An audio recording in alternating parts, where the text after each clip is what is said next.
안녕하세요. 저는 50대 남자입니다. 오늘은 정말 영화보다 더 영화 같고 드라마보다 더 드라마 같은 제 귀구한 인생사를 좀 들려드릴게요. 어디다가 이야기라도 안 하면 정말 죽을 것 같아서 여러분께 털어놓고 의견을 좀 구하고 싶습니다. 사실 의견을 구한다기보다는 제 이야기를 털어놓는 시간이 될 것 같네요. 저는 사업을 하시던 아버지 덕분에 부유한 유년기를 보냈습니다. 외동이라 모든 걸 아낌없이 저에게 주셨죠. 그러던 어느 날 아버지 사업이 망하고 그 충격으로 아버님이 병을 얻어 제가 고등학교를 다니던 시절에 돌아가셨습니다. 어머님도 그 이후로 병을 얻으셔서 몇 년 고생하시다가 돌아가셨어요.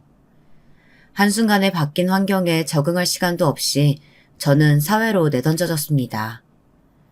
주변에 바뀐 시선 따위는 신경 쓰고 싶어도 그럴 시간이 없었어요. 아버지가 남기고 간 빚과 어머님 병원비를 벌어야 했습니다. 그래서 고등학교를 미처 졸업하지 못했어요. 그리고 할 수 있는 일은 다 했습니다. 그중 제일 구하기 쉽고 돈도 많이 주는 게 공사판에서 일하는 거였어요. 그렇게 가늠이 되지도 않을 돈을 갚기 위해 밤낮으로 일을 했습니다. 그리고 10년 정도 만에 대부분을 갚았어요. 물론 완전하진 않았지만요. 그렇게 10년의 시간이 지나고 보니 저는 어느덧 28이 되어 있었습니다. 분명 제 기억에 엊그제 저는 18 고등학생이었는데 말이죠. 가족도 친구도 없이 덩그러니 남겨진 28. 1.5평 남짓한 작은 단칸방에 앉아서 안주도 없이 술을 마시는데 문득 그런 생각이 들더라고요. 이렇게 살아서 뭐하나. 나는 여기서 이렇게 매일 눈 뜨면 일하고 이 작은 방에 쓰러질 듯 잠을 자고 매일매일 이 생활을 반복하다가 언젠가 아버지처럼 병을 얻어 죽겠지. 그런 생각을 하니까 진짜 딱 살기 싫어지더라고요. 그때 학교를 같이 다니던 친구들은 대학을 나오고 취직을 하고 이제 결혼을 하겠지. 나에게는 절대 허락되지 않는 삶. 술도 한 잔 들어갔겠다. 그냥 이대로 죽어버리자 싶어서 자취방 앞 슈퍼에 번개탄을 사러 갔습니다. 술이 조금 더 취하면 용기가 더 날 것 같아서 소주 2병과 번개탄 하나를 사들고 자취방으로 들어가던 길이었어요. 장원씨! 돌아보니 그곳엔 저희 공사장 격리일을 보는 아가씨가 서 있었습니다. 오순영. 그녀는 참 고왔어요. 홀어머니를 모시고 살았는데 그늘이라곤 전혀 느껴지지 않는 언제나 밝은 얼굴을 하고 있었습니다. 예쁜 얼굴 탓에 여기저기서 추파도 많이 던졌어요. 험한 남정네들밖에 없는 판이잖아요. 공사판이라는 곳이. 저도 잠시 그녀를 마음에 둔 적도 있었습니다.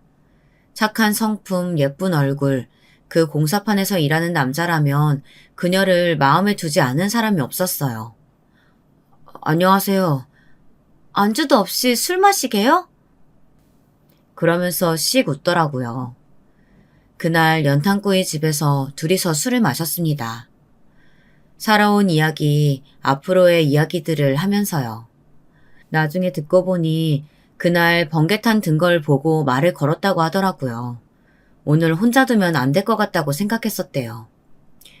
그때 당신 얼굴이 진짜 곧 죽을 사람 같았거든요.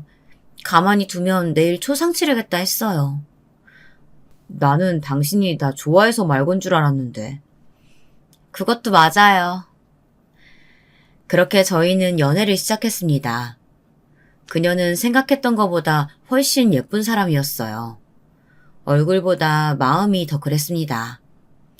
주변에서 김 씨는 무슨 복이냐고 다들 그럴 때 저도 진심으로 그렇게 생각했어요. 세상이 내게 시련만 주는 건 아니구나 하고요. 죽지 말고 한번 살아보라고 천사를 보내준 거라고 생각했습니다. 아내의 집에서는 처음에 저를 탐탁치 않게 생각했어요. 당연하겠죠. 뭐 하나 가진 것도 없이 학벌도 중졸이라 군대까지 안 다녀온 남자에게 그렇게 꽃 같은 딸을 보내다녀. 저 같아도 정말 쌍수를 들고 말렸을 겁니다. 하지만 저는 아내를 포기할 수 없었어요. 틈만 나면 찾아뵙고 설득했습니다. 아내도 제가 얼마나 좋은 사람인지 장모님께 매일매일 말했다고 나중에 장모님이 그러시더라고요. 내가 졌어. 그래, 결혼해. 그렇게 저희는 연애를 하고 결혼을 했어요. 그녀는 제게 단지 연인이고 아내가 아니라 구세주이자 살아갈 이유였습니다. 연애할 때는 그녀를 보기 위해 살아야 했고, 결혼을 하고 나서는 그녀를 책임지기 위해 살아야 했어요. 그녀의 행복이 곧 제 행복이고, 함께 있는 시간은 고단한 현실을 잊을 수 있었습니다. 항상 불 꺼진 집에만 들어갔었는데, 이젠 불이 켜져 있고, 사람의 온기가 느껴지고, 맛있는 음식 냄새가 나는 그런 따뜻한 집으로 들어가는 게 매일매일이 그냥 꿈 같았어요. 이게 사람 사는 행복이구나 싶어서 매 순간이 벅찼습니다. 그러던 어느 날부턴가 아내가 어디가 좀 좋지 않은 것 같더라고요.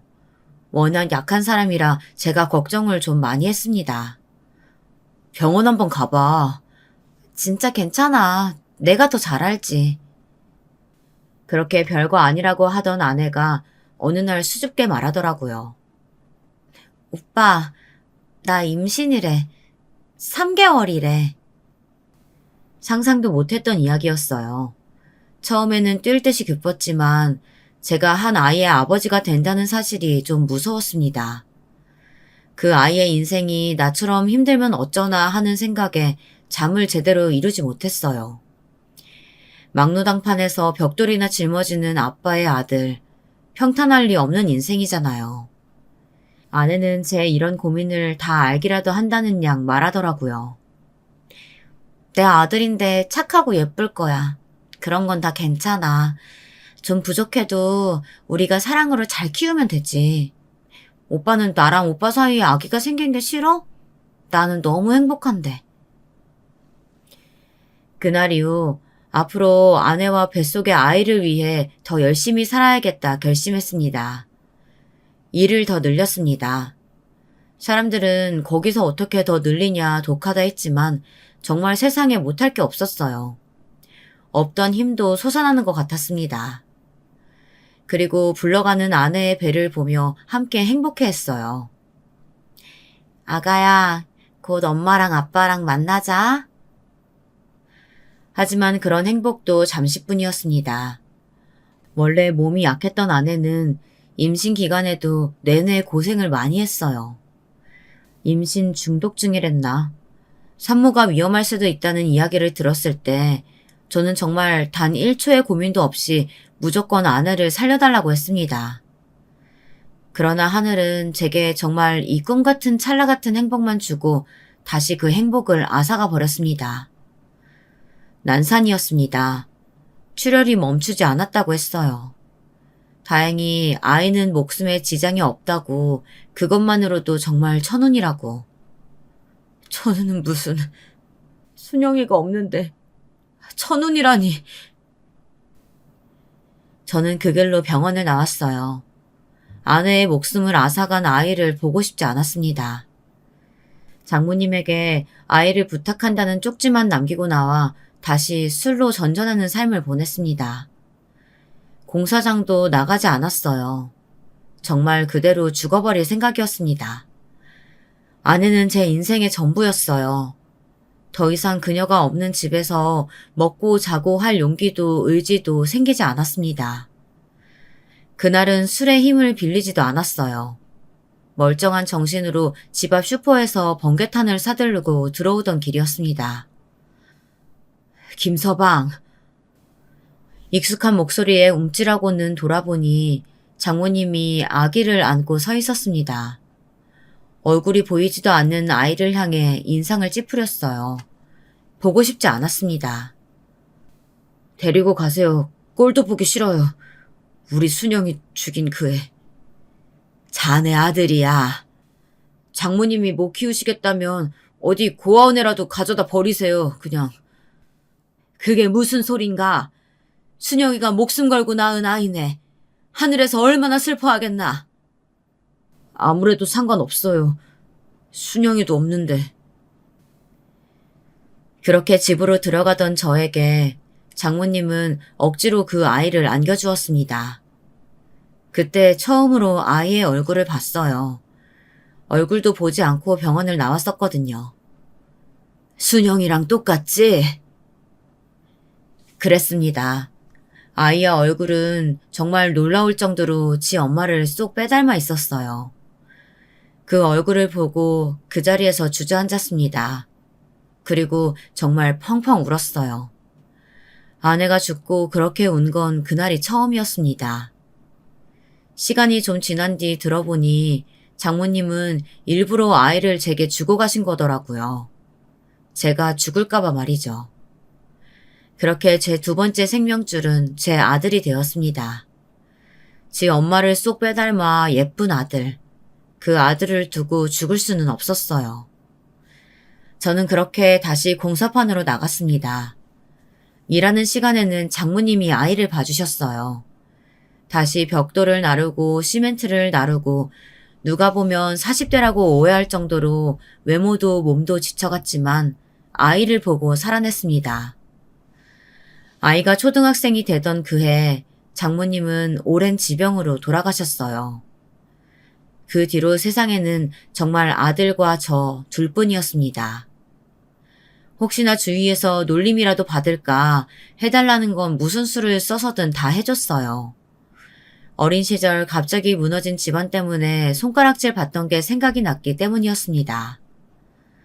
순영이와 저의 아들이 그런 감정을 느끼는 게 싫었어요. 제가 한번 느껴봤기 때문이었겠죠. 아들이 커가면서 해줘야 할 것들이 점점 많아졌습니다. 하지만 제가 일을 더 늘리면 되는 거였어요.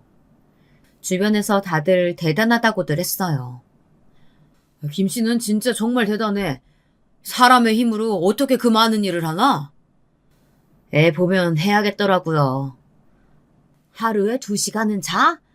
사람의 체력이 아니야 진짜. 그래도 해달라는 건 다 해주고 싶어서. 아들이 나중에 커서 꼭 효도해야겠구먼. 지 엄마 닮았으면 순하고 착하게 클 거예요. 중학생이 되고 사춘기에 접어들면서 아이와 말할 수 있는 기회가 더 없어졌어요. 물론 그전에도 밤낮없이 일만 했기 때문에 아이와 마주 앉아 제대로 밥 한 번 먹은 적이 없긴 했지만 중학생이 되고부터는 부쩍 저를 더 많이 피하더라고요. 아빠랑 이번 주에 같이 밥이나 먹자. 싫어요. 친구들이랑 놀러 가기로 했어요. 그럼 엄마 제사에는 일찍 들어올 수 있지? 몰라요. 방에 들어가면 방문을 걸어 잠그고 나오지 않았고 집에도 부쩍 늦게 왔어요.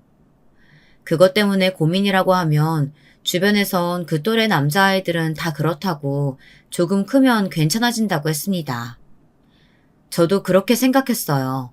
그래서 그냥 뒀습니다. 아들은 커갈수록 엄마를 더 닮아갔어요. 정말 예뻤습니다. 남자아이인데 말이죠. 걸어가면 주위에서 다 수근거릴 정도였어요. 듣자 하니 자기 학교뿐 아니라 옆 학교까지 다 소문이 났더라고요. 지 엄마가 그렇게 예뻤으니 당연한 일이었죠. 그렇게 고등학교를 가고 얼마 지나지 않았을 때였습니다. 어느 날 명함 하나를 들고 왔더라고요. 보아하니 연예기획사 명함 같았어요. 연습생 기간 동안 학원비를 내야 한다고 하더라고요.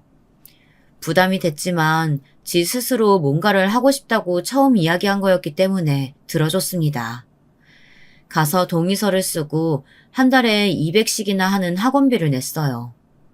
물론 엄청난 부담이었지만 돈 때문에 안 된다는 말을 하고 싶지는 않았습니다. 다행히 아들은 데뷔조인가 어딘가에 들었다고 하더라고요.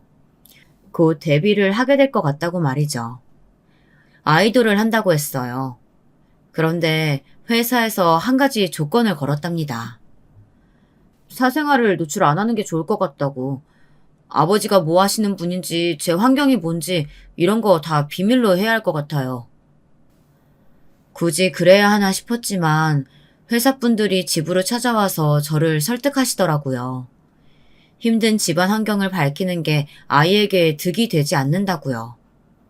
요즘엔 태어날 때부터 귀족인 애들이 더 인기가 많다나 뭐라나. 우리 아들은 고생한 티가 전혀 보이지 않아서 힘들게 큰 줄도 몰랐다고. 당연하죠. 제가 그렇게 키웠으니까요. 아들은 숙소 생활을 시작했다며 집을 나갔습니다. 그리고는 집에 오지 않았어요. 전화를 하면 늘 연습하느라 바쁘다, 시간 되면 가겠다는 말만 했습니다. 그렇게 얼마가 지났을까요? 어느 날 직장 동료가 헐레벌떡 저를 찾아와 말했습니다. 김씨, 이거 김씨 아들 아니야? 하면서 보여준 영상엔 정말 아들이 환하게 웃으면서 다른 남자 아이들 몇몇과 춤을 추고 노래를 하고 있었어요. 영문을 모르겠다는 얼굴로 보고 있자 동료가 그러더라고요.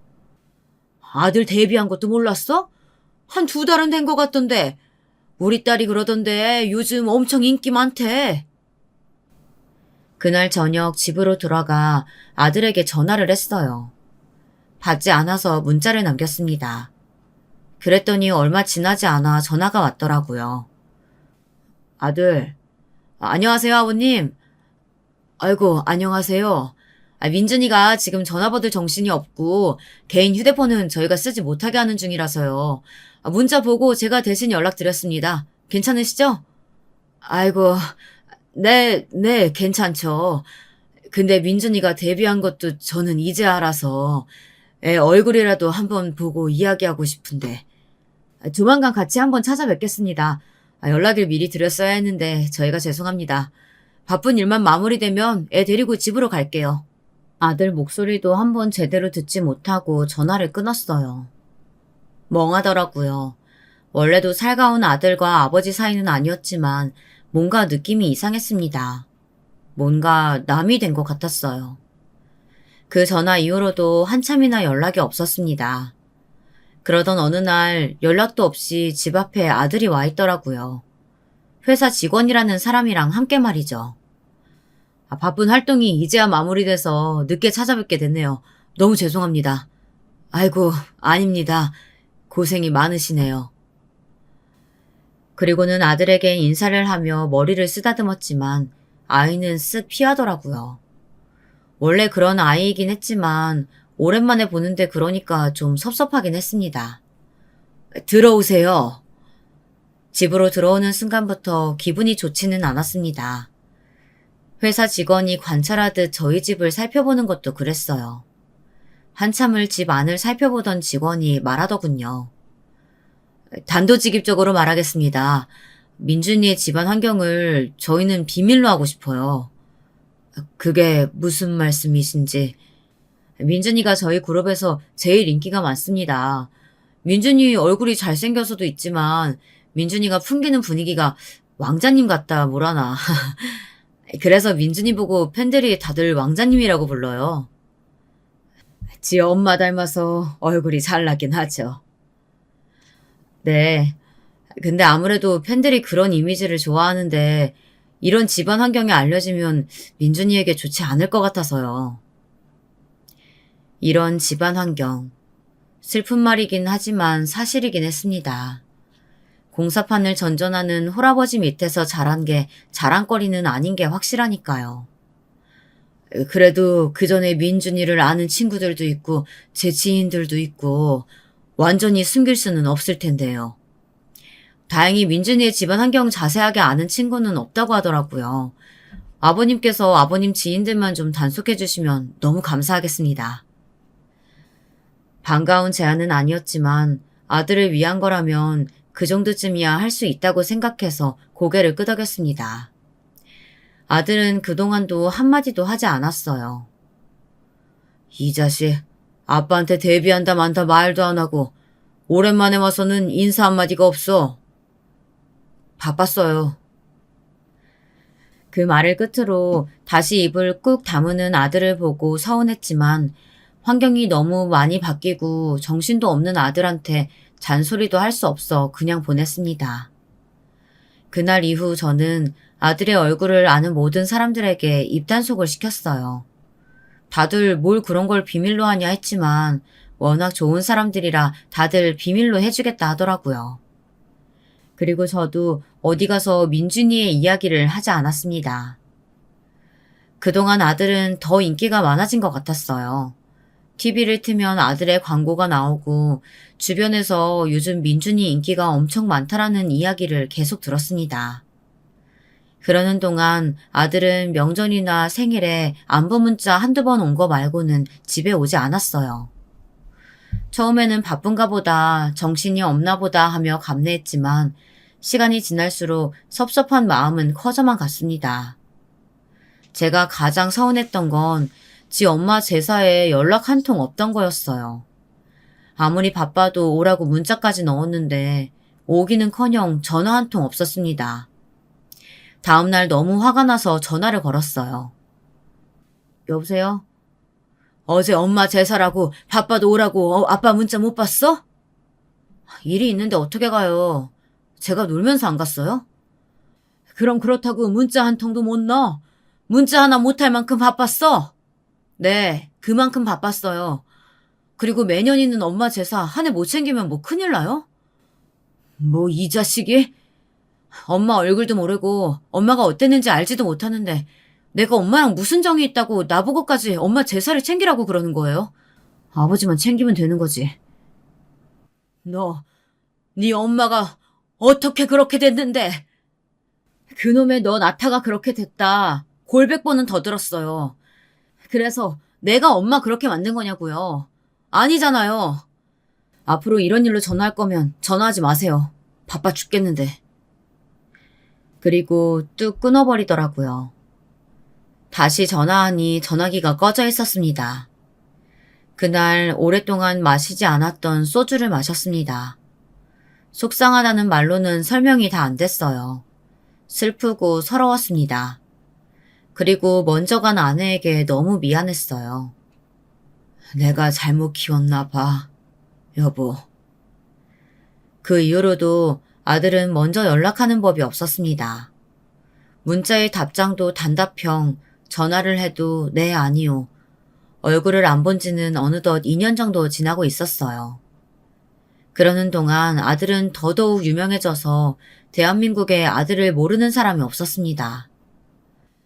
섭섭한 마음이 전혀 없는 건 아니었지만 돌려받자고 아들을 키운 것도 아니고 그 아이를 제대로 키워야 한다는 생각에 저도 목숨을 부지하고 살았으니 고생한 대가 같은 건 생각하지 않았습니다.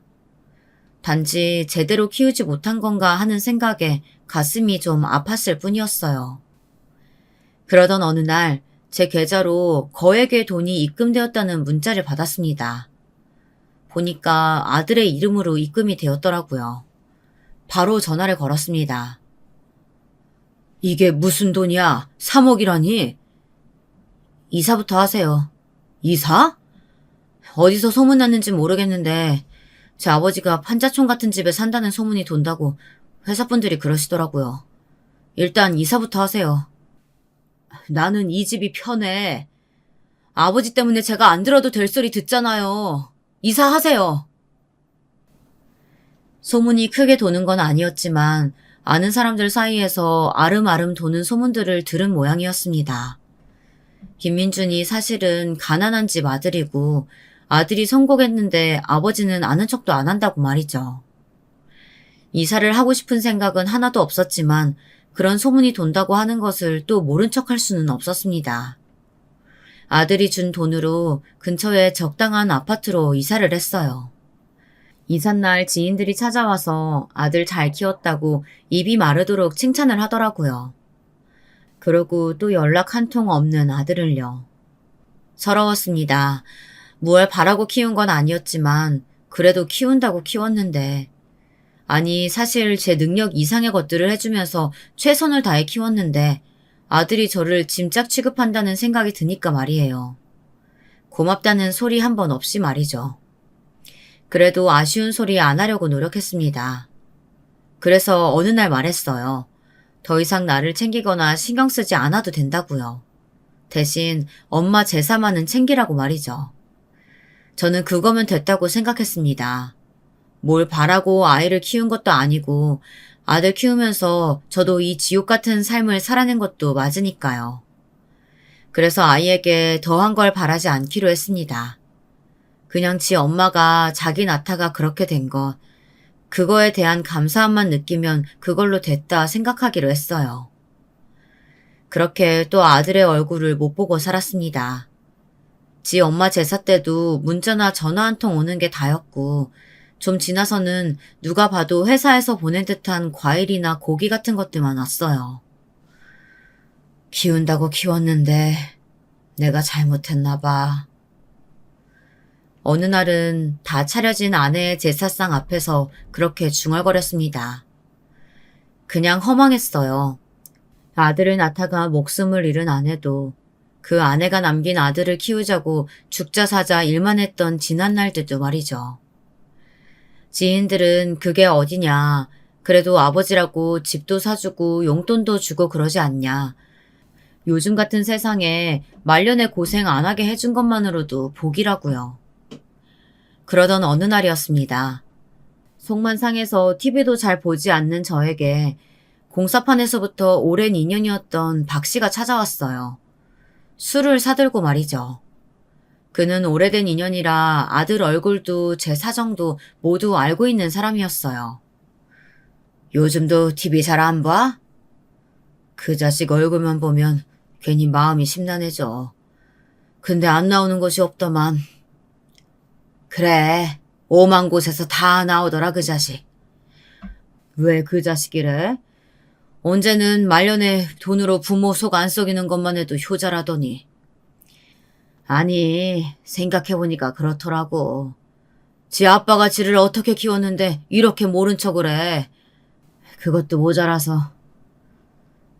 박 씨가 말을 잇지 못했습니다. 왜? 무슨 일 있어? 아니, 지 아빠 가난하다고 무시하는 게 갑자기 화가 나네. 안 그러던 사람이 왜 그런데 새삼스럽게. 원래는 그런 말을 일체 하지 않던 사람이 갑자기 술을 사들고 찾아와 그런 말을 하니까 이상하더라고요. 무슨 일이 있나 싶어서 물어봤지만 대답하지 않고 술만 푸길래 아, 그런가 보다 했습니다. 그리고 얼마 지나지 않아 박 씨가 왜 그날 그랬는지 알게 되었습니다. 식당에 밥을 먹으러 들어선 날이었습니다. 식사 시간이 좀 지나서였는지 한가하더라고요. 저기 우민준 아니야? 우민준은 저희 아들의 가명이었습니다. 그 소리에 고개를 돌려보니 저희 아들이 찍은 광고가 나오고 있더라고요. 지 엄마를 아주 꼭 빼닮긴 했어. 라고 작게 중얼거리고 또 심란한 기분이 들어서 작게 한숨을 쉬었습니다. 전에 토크쇼 나온 거 봤어? 안 그래도 그거 난리더만 입양하라며? 그렇대. 부모가 버리고 가서 친부모는 얼굴도 모르고 지금 부모님 밑에서 자랐다더라고. 지금 부모님은 성품도 좋고 집도 부자라던데. 지도 복이 있으니까 그런 집에 입양 간 거지. 지금 잘 되는 거 봐. 저 얼굴이면 복 없어도 잘 되겠구만 뭐. 요즘은 입양도 애기들 얼굴 보고 데려간다더만. 진짜 잘생기긴 했어. 친부모 얼굴도 궁금하네. 그 말을 듣고 순간 머릿속이 하얗게 바뀌는 것 같았어요. 그리고 저도 모르게 자리에서 벌떡 일어났습니다. 그거 정말이에요? 저 사람 고아라고 자기가 직접 이야기했다는 거 진짜냐고요? 그럼 진짜지. 내가 자아 나오는 토크쇼를 우리 딸내미랑 보고 불상 타고 펑펑 울었어 엊그제. 박 씨가 술을 사들고 온 그날이었습니다. 그제야 박 씨가 왜 그랬는지 알겠더라고요. 시켜놓은 밥을 먹지도 않고 식탁 위에 10,000원을 올려둔 채 집으로 곧장 달려갔습니다. 정말 뒤도 보지 않고 냅다 집으로 달려갔어요. 그리고 그 토크쇼 재방송을 틀었습니다. 그 속의 아들은 제가 처음 보는 얼굴로 처음 보는 표정을 하고 앉아 있었어요. 누가 봐도 근사한 모습으로 말이죠. 마치 한 번도 힘든 일은 겪어본 적 없는 것 마냥 그늘 없이 해맑게 TV 속의 토크쇼 MC가 아들에게 물었습니다. 친부모가 누군지 궁금하지는 않으세요? 저를 버린 부모님을 굳이 궁금해야 할까요? 그리고 지금 부모님이 친자식 이상으로 잘해주시고 좋은 분들이라 딱히 생각이 난다거나 그립다거나 하지도 않아요. 얼굴도 모르는데요, 뭐. 이런 가정사 밝히기 힘드셨을 텐데요. 제 가정사에 대한 말도 안 되는 루머들이 참 많더라고요. 그래서 언젠가 한번 말해야겠다 생각은 했습니다. 물론 회사분들은 말리긴 하셨어요. 그게 흠도 아니고, 그리고 지금 부모님이 너무 좋으신 분들이라 부끄럽지도 않고요. 지금 부모님들은 미국에 계신다고요? 네, 아버지는 사업을 하시고 어머니는 변호사 하세요. 미국에서요. 아유, 그래서 이렇게 귀티가 나나 봐요. 하하, 그런가요? 정말 태연하게 아무렇지도 않은 얼굴로 거짓말을 하는 아들의 모습에 소름이 돋을 지경이었어요. 아들이 말한 자신의 가정사는 그랬습니다.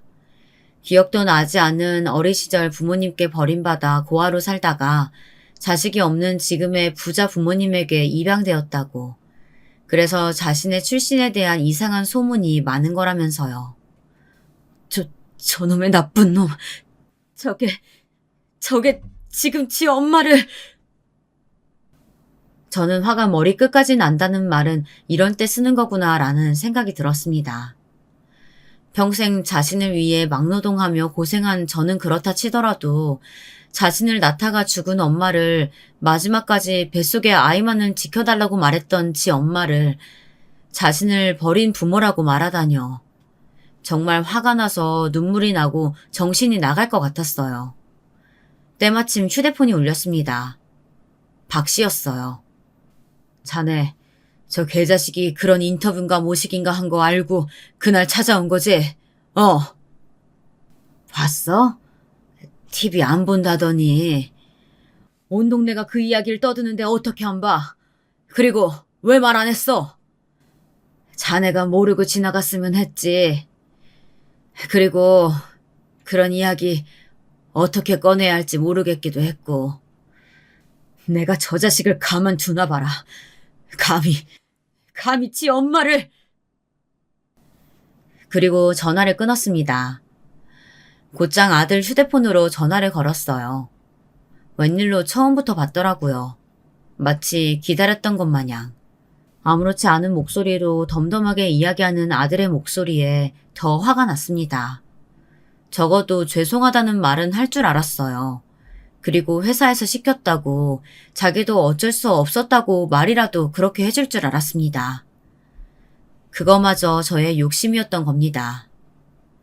이제 보셨나 봐요? 그게 지금 아버지한테 할 말이냐? 그런 말을 해놓고?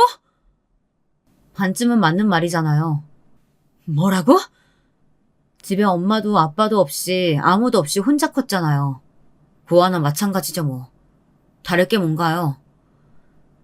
그렇게 하고 싶어서 그렇게 했냐? 뭐가 됐든 저는 혼자 큰 게 맞아요. 어머니나 아버지 없이. 조만간 찾아뵐게요. 또 할 얘기 없으니까 지금 촬영 들어가야 해서 끊겠습니다. 그리고 전화는 뚝 끊겼어요. 멍하니 끊긴 전화를 내려다보고 있었습니다. 그리고 후두둑 눈물이 흘러나왔어요. 생각도 하기 전에 눈물부터 나왔습니다. 이런 적은 아내가 죽었던 그날 이후 처음이었어요. 김씨, 안에 있어? 김씨! 전화를 끊고 무슨 일이 생길까 불안했던 김씨가 찾아왔습니다. 겨우 문을 열어주고 세상을 다 잃은 얼굴로 주저앉았어요. 그리고 소리도 내지 못하고 울었습니다. 김씨, 너무 속상해하지 마. 걔도 걔 사정이 있었겠지. 사정 같은 거 없대. 죄송하단 말 한마디도 없더라. 박 씨가 놀란 얼굴로 잠시 저를 바라보다가 그놈의 나쁜 자식 하면서 대신 화를 내줬습니다. 사실 그땐 그런 말도 하나도 들리지 않았어요. 매일 술만 마셨습니다. 어떻게 해야 할지도 모르겠고 내가 뭘 잘못했나 싶고 아내가 너무 불쌍하고 대체 그런 아내 밑에서 어떻게 그런 아들이 나왔나 싶었어요. 그러다 보니 제가 잘못 키웠나 싶은 마음도 들더라고요. 한다고 했는데 모자랐던 걸까. 그렇게 밤낮 없이 페인처럼 술만 푸던 때 띵동하고 집 초인종이 울렸습니다. 요즘 수시로 박 씨가 찾아와서 제 동태를 살펴대는 턱에 저는 또 박 씨인 줄 알고 별 생각 없이 문을 벌컥 열었어요. 하지만 그곳엔 박 씨가 아닌 아들이 서 있었습니다. 어떤 남자 둘과 함께 말이죠. 이 시간에 술 드셨어요? 아들이 풍겨오는 술 냄새에 인상을 찌푸리며 물었습니다. 그 전화를 받을 때만 하더라도 눈앞에 보이면 한 대 치기라도 하고 싶었는데 지 엄마를 꼭 빼닮은 얼굴을 보니까 그럴 힘도 안 생기더라고요. 누가 봐도 우리 순영이 아들인 그 얼굴 말입니다. 아들이 위아래로 저를 훑어보더니 집 안으로 들어왔습니다. 그리고는 집을 둘러봤어요. 그러고 보니 이사가라고 돈을 주고도 한 번도 찾아오지 않은 집이었습니다. 어쩐 일이냐, 생전 안 오더니. 조만간 별일 있다고 했잖아요. 그리고 부엌 식탁에 앉더라고요. 남자 한 명이 아들 옆에 또 한 명은 뒤에 서 있었습니다. 아무리 아들이 밉다고는 하지만 같이 오신 분들이 손님이고 하니 식탁에 소주병을 치우고 음료수 한 병을 내주려 냉장고 문을 열었습니다. 금방 끝나니까 그냥 앉으세요. 명령하는 말투였어요. 정이 좀 없고 툴툴거리긴 해도 저런 애는 아니었는데 어쩌다 저렇게까지 변했나 싶었습니다. 아들을 향해 인상을 찌푸린 채 앉았습니다. 무슨 이야기냐? 이 변호사님, 같이 온 옆에 앉은 사람은 변호사인 것 같더라고요. 아들이 자신을 부르자 가방에서 서류 2장을 꺼냈습니다. 그리고 제 앞으로 내밀더라고요. 이게 뭔가 하는 얼굴로 그들을 바라봤어요. 보세요. 보시고 이야기하시죠. 몹시 사무적인 말투였어요. 마치 처음 본 남을 대하듯 말이죠. 그 말투와 얼굴을 괘씸하게 생각하며 윗장의 서류를 먼저 꺼내봤습니다. 그리고 정말 망치로 머리를 한 대 맞은 듯한 느낌을 느꼈어요. 그 서류는 다름 아닌 비밀 유지각서였습니다. 제가 그 어디서도 자신이 아들이라는 사실을 밝히면 안 되는 그런 내용을 담은 각서였습니다. 지금 이게 뭐냐? 읽으셨으면 아실 거 아니에요. 서류상으로 확실하게 해두고 싶어서요. 어디 가서 절대 발설하시면 안 된다는 내용이에요. 호주제 폐지로 호적 정리는 불가능하대고. 할 수 있다면 하고 싶다는 말투로 그렇게 말하더군요. 정말 기가 찼습니다. 지금 이걸 나보고 사인하라고 가지고 온 거냐? 어? 그럼 그걸 왜 가지고 왔겠어요? 흥분하지 마시고 다음 서류도 보세요. 정말 말이 나오지 않았지만 어디까지 하는지 보자는 마음으로 다음 서류를 꺼내봤습니다. 거기에는 비밀 유지 각서에 서명하면 10억을 입금해준다는 내용의 서류와 아파트 한 채의 계약서가 들어있었습니다. 멀뚱히 보고 있는 저에게 아들이 먼저 말을 꺼냈습니다. 그 아파트 지금 시세가 대충 15억 정도 돼요. 그리고 현금 10억 드리고 이 집 팔면 또 돈이 생기겠죠. 그 돈까지 모두 드리는 거예요. 돈을 줄 테니 아버지 소리는 어디 가서 하지 말라. 그 말이냐 지금? 네. 그게 지금 키워준 애비한테. 평생 공사판에서 흙만 만지시던 분이 이런 큰 돈 언제 만져보겠어요. 그냥 사인하시고 돈 받아가세요.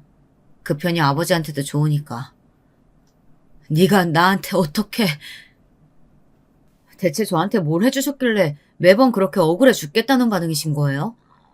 솔직히 저희 사이에 뭐 아버지 아들 간의 정이 어딨어요. 얼굴 보고 밥을 몇 번이나 먹었다고. 그리고 얼굴도 모르는 어머니 좀 그만 앞세우세요. 제가 저 나태가 돌아가시라고 했냐고요. 왜 저한테 그 한풀이를 하시는 거예요 대체? 그때였습니다. 누군가 문을 벌컥 열고 들어왔습니다. 박 씨였어요. 아니, 지금 자네 말 다 했어? 박 씨가 불같이 화를 내며 집 안으로 들어왔어요. 얼마나 화가 났는지 신발도 벗지 않은 채였습니다. 누구신데 이러세요? 박 씨가 고래고래 소리를 지르기 시작했어요. 제가 내야 할 화를 대신 다 내주던 말입니다. 자네, 아버지가 자네를 어떻게 키웠는데 이런 배은망덕한 부족함 하나 없이 키우겠다고 남들 몇 배로 일해가면서 입에서 나오는 건 다 해주면서 키웠는데 공사판에서 그러기가 어디 쉬운 줄 알아? 그런 아버지 감사하다고 업고 다녀도 모자랄지언정 부모 자식 연을 끊자고 찾아와? 아저씨가 대체 무슨 상관인데 끼어드세요? 이건 저희 가족 일이에요. 가만 듣고 있었는데 그 소리에 코웃음이 나오더라고요. 가족일? 너 지금 그 가족 그만하자고 찾아온 거 아니냐? 그랬더니 아들이 입을 꾹 다물고선 저를 보더군요. 박 씨가 대신 화를 내주는 걸 보면서 머리가 차갑게 식었던 것 같습니다. 손에 떨림도 없어졌더라고요. 숨을 몰아쉬고 차분하게 아들에게 말했습니다. 나에 대한 고마움은 몰라도 된다.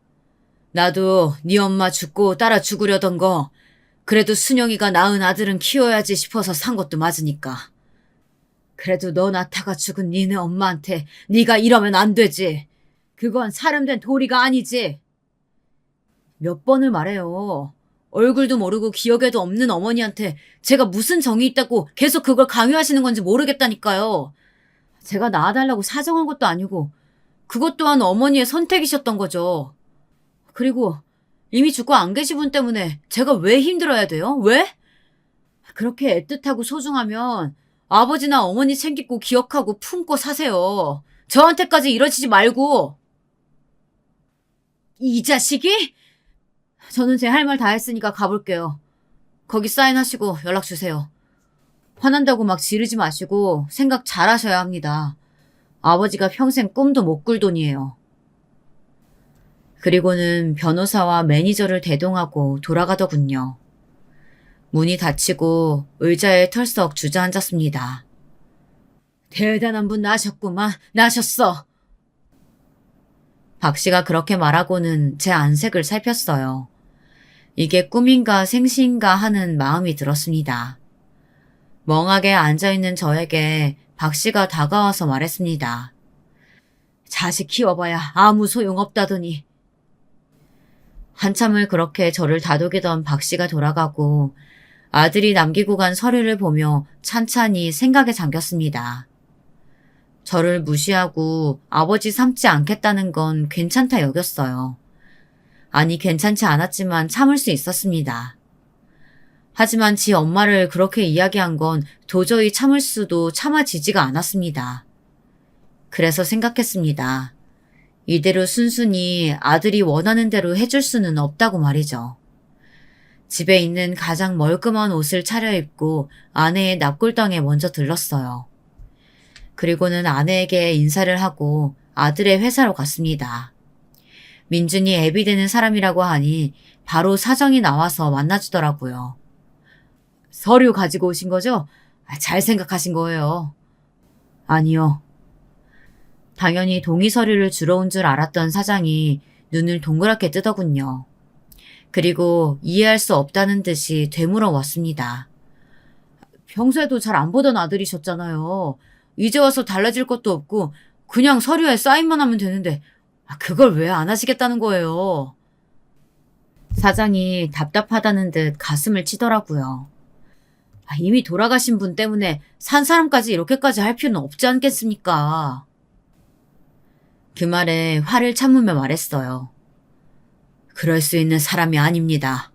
그러고 싶지도 않고요. 아무튼 저는 제 의사 전달했으니 이 서류는 여기 두고 가겠습니다. 그리고는 돌아서서 나왔습니다.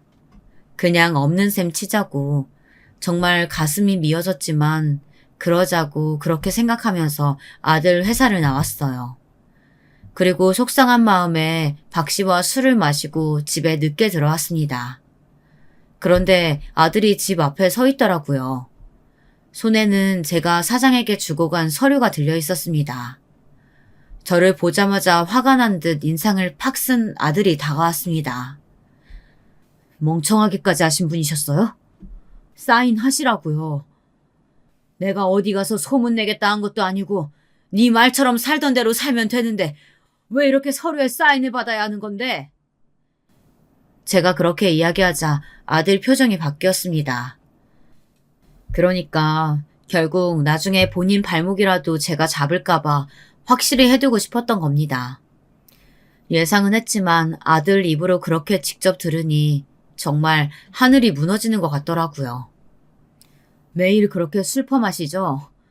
어디 가서 이런 아버지 있다는 말 쪽팔려서 어떻게 하냐고. 낳아놓기만 했으면 다야? 어? 이런 식으로라도 책임지라는 건데 왜 말을 못 알아먹으세요? 부모 안 하는 걸로 책임지시라고요. 네가 언제 나를 부모로 생각하기는 했니? 없어요. 나한테 부모가 어딨어?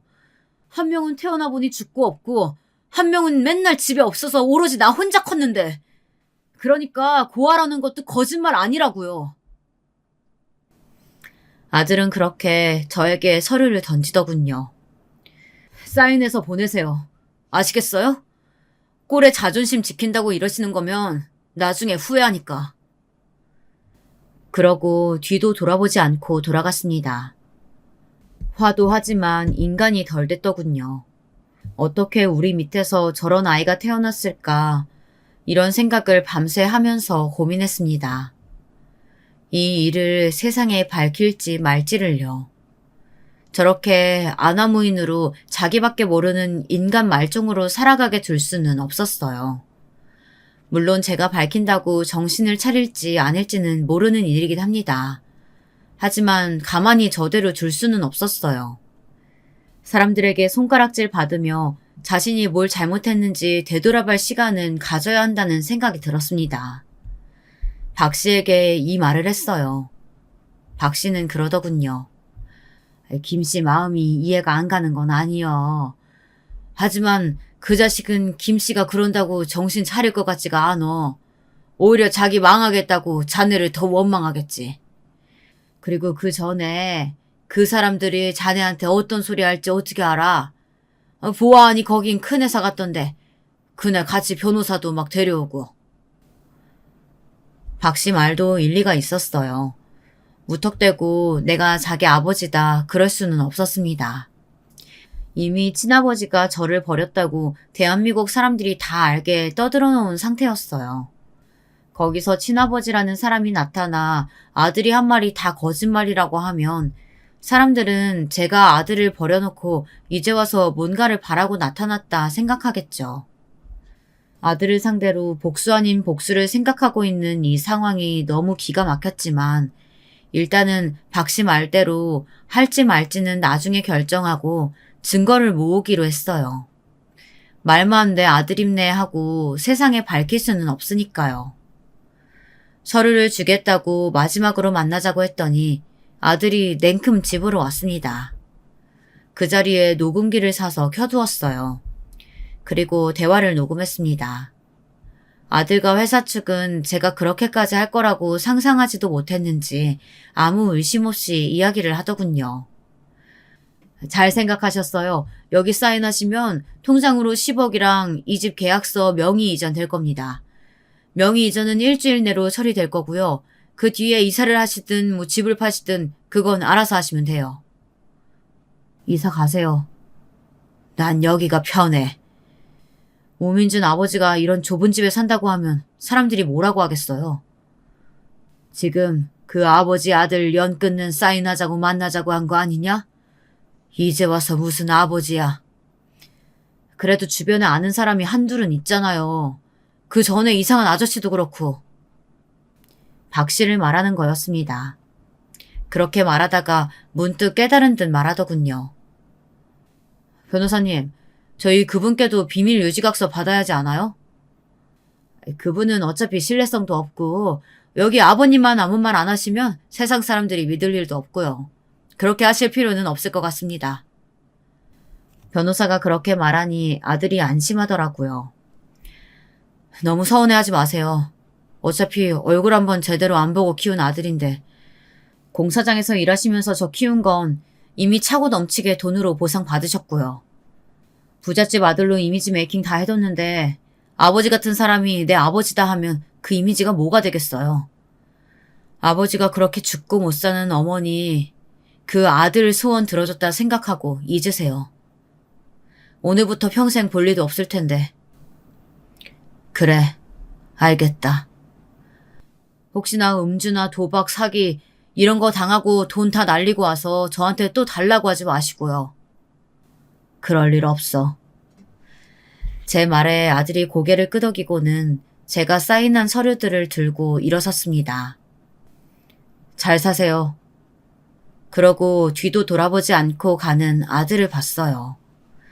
문이 닫히고 녹음기를 꺼내 녹음이 잘 되었는지 확인했습니다. 한자도 빠짐없이 깨끗하게 잘 되었더라고요.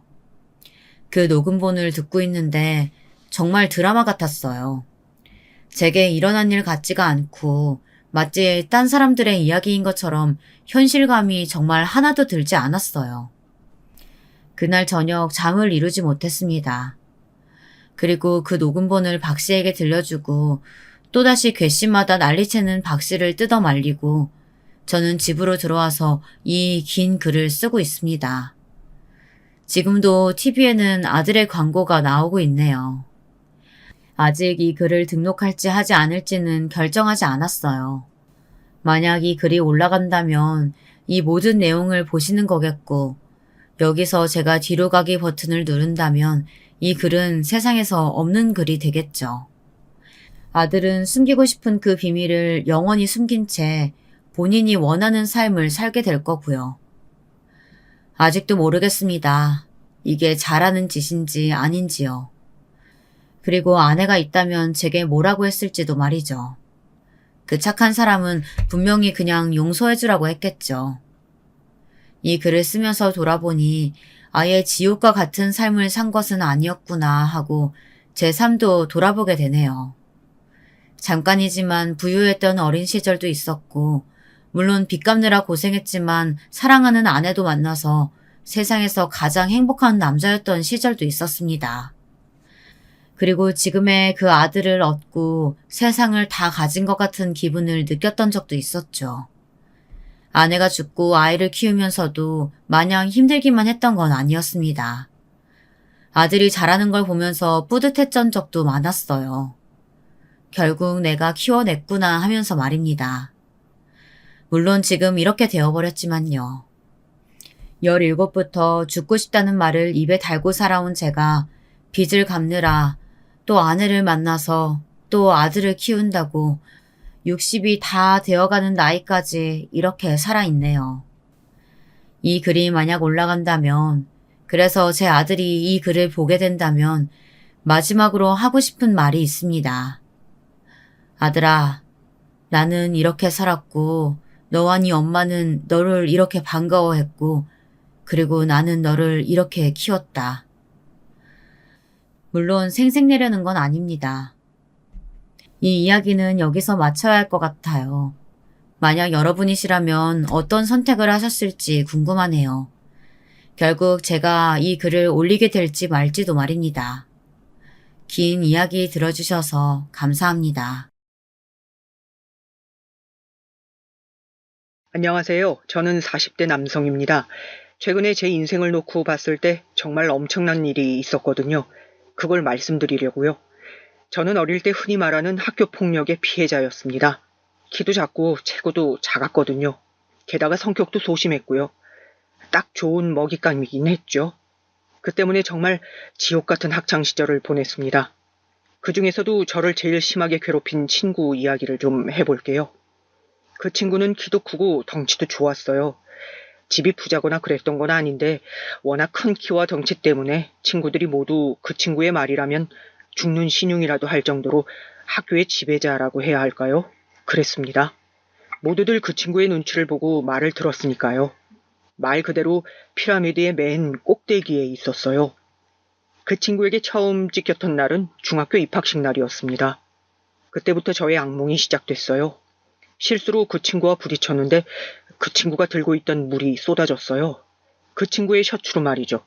입학식 날 새 교복을 입고 온 그 친구는 그 일에 정말 불같이 화를 냈습니다. 야, 이스발, 미쳤어? 너 죽을래, 어? 미안, 근데 일부러 그런 건 아니야. 그게 뭐가 중요해? 네가 지금 내 셔츠에 물을 쏟게 만들었다는 게 중요한 거지. 일부러 안 그랬어? 일부러 그랬으면 지금 너는 이 자리에서 죽었어. 미안. 사과 크게 안 해? 안 들리잖아. 미안해. 제가 온 힘을 다해 미안하다고 하는 걸 앞에서 낄낄거리며 비웃더군요. 등치가 조금해서 소리도 작나보다 하면서 서슴없이 제 몸을 제 손가락으로 밀어가면서요. 당시 몸도 약하고 힘도 없었던 저는 그 친구의 손짓 하나에 온몸이 흔들렸습니다. 그 일은 시작에 불과했어요. 야, 나 배고프다니까. 그렇게 말하면 재빨리 뛰어가 빵을 사다 바치고, 나 목말라. 그렇게 말하면 또 음료를 사다 바치고, 조금만 늦으면 어김없이 폭력이 가해졌습니다. 공부는 못했으면서 그런 부분으로는 참 똑똑했어요. 보이지 않는 부분만 골라서 딱 큰일이 나지 않을 만큼만 때렸거든요. 거기까진 참을만 했습니다. 아니, 솔직히 참을만 하지 않았지만 그래도 어찌어찌 버틸만 하긴 했어요. 하지만 그가 하는 조롱이 너무 견디기 힘들었습니다. 어느 날은 저를 반 뒤에 계속 세워두고 저게 남자의 몸이냐며 옷을 벗긴 적도 있어요. 확인을 해봐야겠다면서 말이죠. 그런 것들이 견딜 수 없이 힘들었어요. 틈만 나면 발을 걸어서 어느 날은 크게 다친 적도 있습니다. 가족들이 어쩌다 이렇게 다쳤냐 물었지만 그 다음이 두려워 넘어졌다는 거짓말을 둘러댄 기억도 있네요. 물론 저도 그 모든 걸 감내하고만 있었던 건 아니었어요. 담임에게 말해보기도 하고 다른 친구들에게 도움을 요청해보기도 했지만 친구들은 혹시 자신도 밉보이게 될까봐 모른 척했고 담임은 남자애들끼리 그렇게 몸싸움 하면서 크는 거지 뭐. 네가 기질이 예민한가 보다. 라는 말로 넘겼습니다. 누가 봐도 그 친구랑 저는 덩치 차이가 2배는 났어요. 그런데 남자애들끼리 몸싸움을 하면서 크는 거라니요. 누가 봐도 싸움이 안 되는 덩치 차이인데 말이죠. 아마도 귀찮았던 거겠죠. 모두의 무관심 혹은 방관 속에 저의 고난한 학창시절이 계속됐어요. 시도 때도 없이 불러서 심부름을 시키는 건 이제 아무것도 아니었습니다. 나는 너같이 찌질했으면 진작 죽었을 거야. 이렇게 살아서 뭐해, 그지? 매일매일 제 자존감을 앗아갔어요. 그리고 매일매일 죽고 싶게 만들었습니다. 공부하지 마. 너는 어차피 누가 취직도 안 시켜줘. 네 몸을 봐라. 비실비실해서 일이나 시키겠냐? 저를 괴롭히고 폭언을 하고 그런 건 이제 이골이 나서 견뎌졌어요. 하지만 한 가지 견딜 수 없는 게 있었습니다. 그건 바로 저희 아버지에 대한 이야기였어요. 어디서 들었는지 저희 아버지가 몸이 불편하시다는 이야기를 들은 것 같더라고요. 니네 아빠 다리 전다며? 장애인이야? 아버지에 대한 모욕은 정말 참을 수 없었습니다. 저희 아버지는 공장에서 일하시다 다리가 심하게 다치셔서 평생을 절뚝거리며 살아오셨거든요. 비가 오면 말도 안 되게 쑤시고 오래 서 있거나 걸은 날엔 다음날 몸살이 날 정도로 아픈 다리를 이끌고 다니며 가족들을 먹여 살리셨어요. 그런 아버지를 욕보이는 말에 견디던 저도 더 이상 견디지 못하고 폭발했어요. 사과해. 제가 그렇게 말하니 그 친구가 기가 찬다는 듯한 얼굴로 저를 바라보더라고요. 놀랐겠죠. 입학일에 한 번도 말대꾸 없이 하라는 건 다 하고 무슨 말을 들어도 노예처럼 굴던 제가 그런 거 눈을 부릅뜨고 사과하라고 했으니 말입니다. 그 친구는 잘못 들었다는 듯 되물었어요.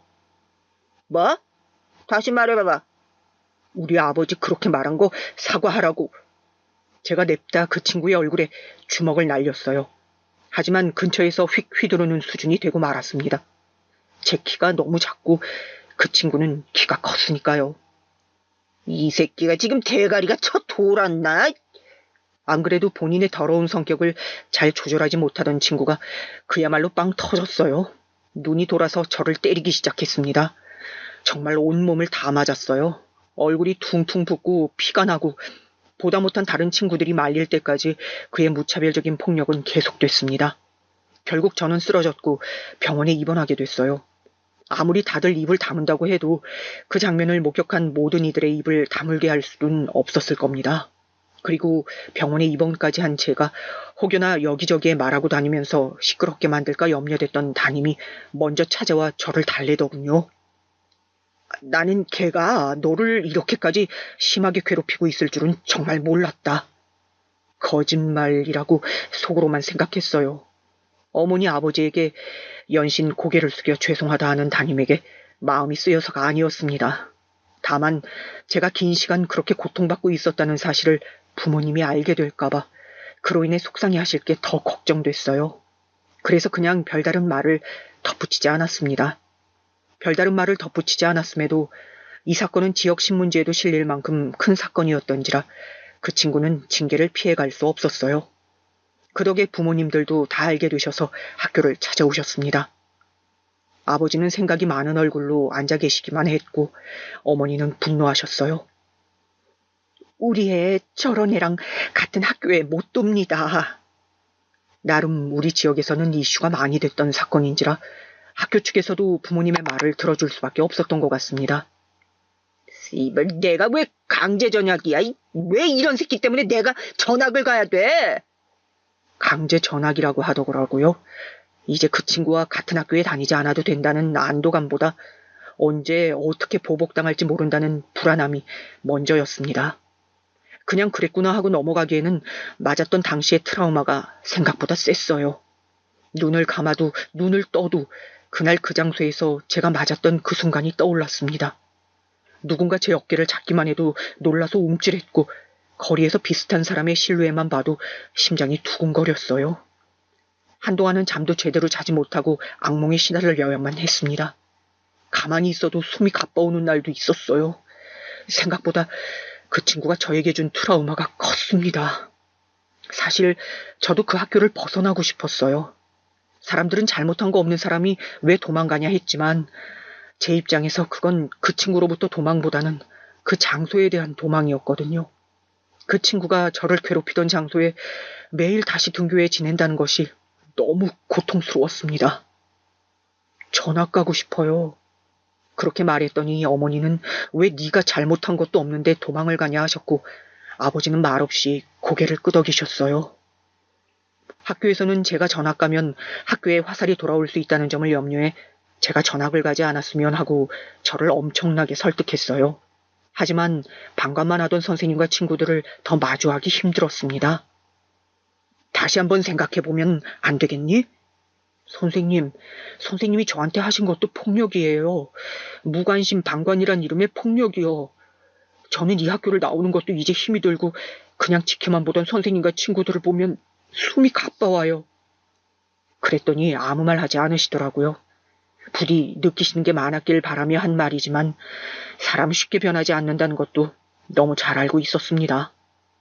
그리고 나중에 전해 듣기로는 너무나 예상 가능하게도 그 친구는 한동안 저에게 보복하기 위해 꾸준히 우리 학교로 찾아왔다고 합니다.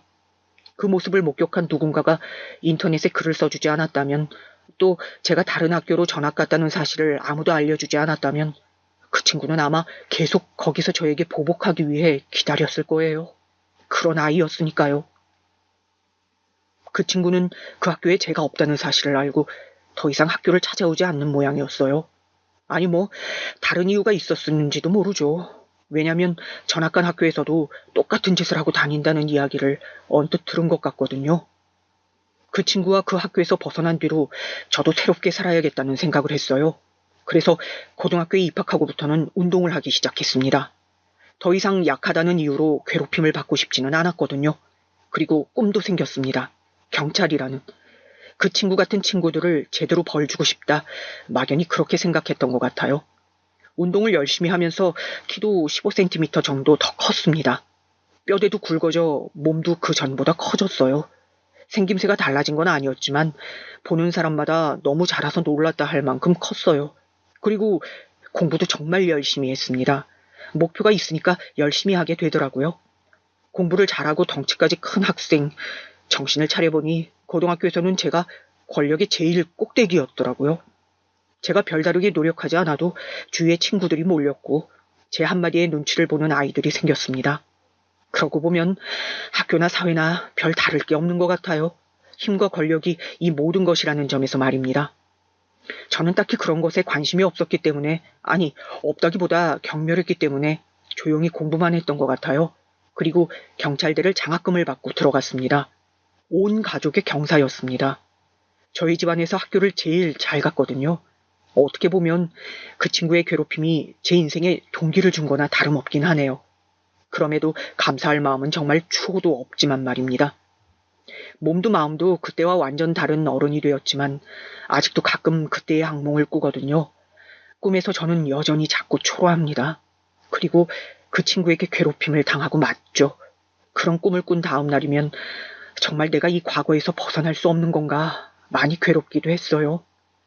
그렇게 경찰대를 우수한 성적으로 졸업하고 지구대에서 6개월을 일한 뒤 발령받았습니다.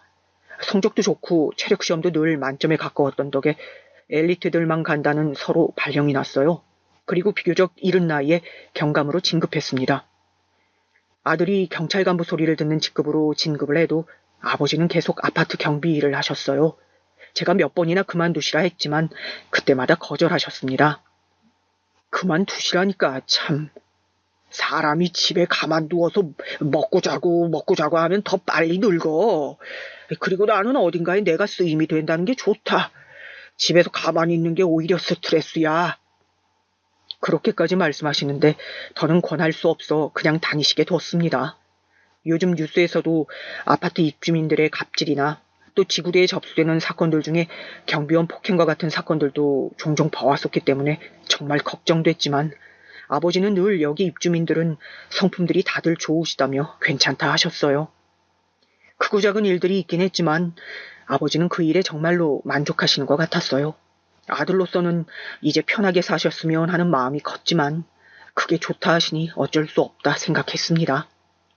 어느 날은 아버지가 넘어지셔서 병원에 입원하셨다는 전화를 받고 병원으로 향했어요. 겨울에 눈을 쓸다가 미끄러지셨다는 말에 다시 한번 그만두시라는 말이 목 끝까지 차올랐지만 괜찮다고 허허 웃으시는 아버지의 모습을 보며 꼭 참았습니다. 네 아버지 고집을 누가 꺾어. 그냥 내비둬. 너한테 큰 문제 되는 거 아니면. 저한테 문제 될 게 뭐가 있어요. 걱정되니까 그러지. 그럼 그냥 둬.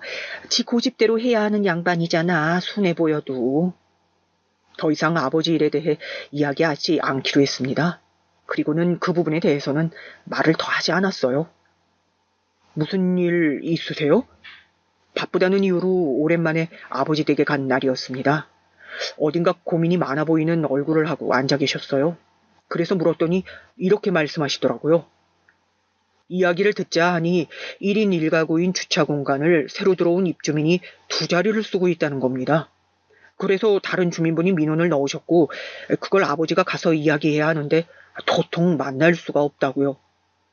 그런 사람들은 되게 만나면 안하무인의 진상인데. 실제로 그런 경우가 많았습니다. 연락이 잘 되지 않거나 연락을 해도 무시하는 사람들. 그런 사람들은 실제로 안하무인의 진상인 경우들이 많았어요. 경찰을 하면서 단연간의 경험으로 얻은 빅데이터라 할까요? 어딘가 불안한 마음이 들어 주의하시는 게 좋겠다고 말했지만 아버지께서는 웃으며 그러시더라고요. 그런 사람들도 있지만 정말 몰랐던 경우도 가끔 있으니까 만나보기 전에 미리 그렇게 판단하면 안 되지. 어머니가 네 아버지를 누가 말리냐고 작게 중얼거리시면서 고개를 저으시더라고요. 저희 아버지는 그런 분이셨습니다. 모든 부정적인 부분보다 긍정적인 부분을 먼저 생각하고 또 늘 속으시면서 사람들을 믿으셨어요. 그런 아버지를 존경했지만 가끔 답답한 부분이 있는 것도 사실이었습니다. 하지만 아버지의 고집을 꺾을 수 없다는 것을 너무도 잘 알기에 그냥 조심하시고 무슨 일이 있으면 연락하라는 말만 하고 나왔습니다. 집으로 돌아와 아내에게 말하니 아내도 똑같이 말하더라고요. 그런 사람들은 대개 진상인 경우가 많은데 하면서요. 그러고 한동안 별 말씀이 없길래 잘 해결됐나 보다 했어요. 그런데 뜻밖의 곳에서 전화가 왔습니다. 제가 일하는 서 담당 지역에 있는 지구대였어요. 박 경감님 좀 와보셔야 할 것 같습니다. 무슨 일인데? 저희 서로 경비원 폭행 시비 신고가 하나 들어왔는데 박 경감님 아버님이신 것 같아서요. 순간 머리를 누구한테 한 대 맞은 것처럼 멍한 기분이 들었습니다. 아버지가 폭행? 폭행을 당했다니요? 그냥 보기에도 마른 그 노인네를 누가 때렸다는 건지, 그리고 누구에게 그런 짓을 당할 행동을 하시는 분이 절대 아닌데 말입니다. 손이 떨려왔어요. 무슨 정신으로 아버지가 일하시는 아파트를 향했는지 기억도 잘 나지 않습니다. 도착하니 사람들이 어느 한쪽에 우르르 몰려있더라고요. 아직 상황이 다 정리되지 않은 듯 웅성임과 어수선함이 느껴졌습니다. 그쪽으로 막 가려던 때 누가 아는 척을 해왔어요. 얼굴을 아는 지구대 순경이었습니다. 저에게 전화를 한 친구이기도 했고요. 안녕하십니까? 어디야? 저기 계십니다. 일단 내가 경찰인 건 말하지 말고 먼저 아버지 있는 데로 가지. 아들이라고만 해. 예전부터 아버지는 아들이 경찰인 걸 밝히는 걸 썩 좋아하지 않으셨어요. 뭘 바라는 사람들도 있고 사람들이 괜히 자기를 조심하는 게 싫으시다나 어쩐다나. 경찰이 뭐가 그렇게 대단한 직업이라고 그러는 건지 모르겠다는 말에 대단하지 그럼이라고 화를 내시던 게 기억납니다. 왜요? 그냥 아들이 경찰인 거 말하고 다니는 거 안 좋아하셔. 어디서 내 아들이 경감이다 그러면 다들 껌뻑 죽을 텐데. 그게 싫으신 양반이라. 걱정되는 마음을 안고 간 곳에는 바닥에 힘없이 앉아있는 아버지와 그런 아버지에게 삿대질을 해가며 소리를 지르고 있는 제 또래의 덩치 큰 남자 한 명이 있더군요. 아버지! 제 목소리에 아버지가 놀라서 저를 보셨어요. 아버지의 얼굴을 보고는 놀랄 수밖에 없었습니다. 그 노인의 마른 얼굴에 멍이 들어 있었거든요. 정말 심장이 쿵 하고 떨어진다는 게 그런 거구나 했어요. 그리고 피가 거꾸로 쏟는다는 느낌을 받는 것도 그런 느낌이구나 했습니다. 일단 병원으로 모시세요. 그 순경의 말에 그 남자가 버럭 화를 내더라고요.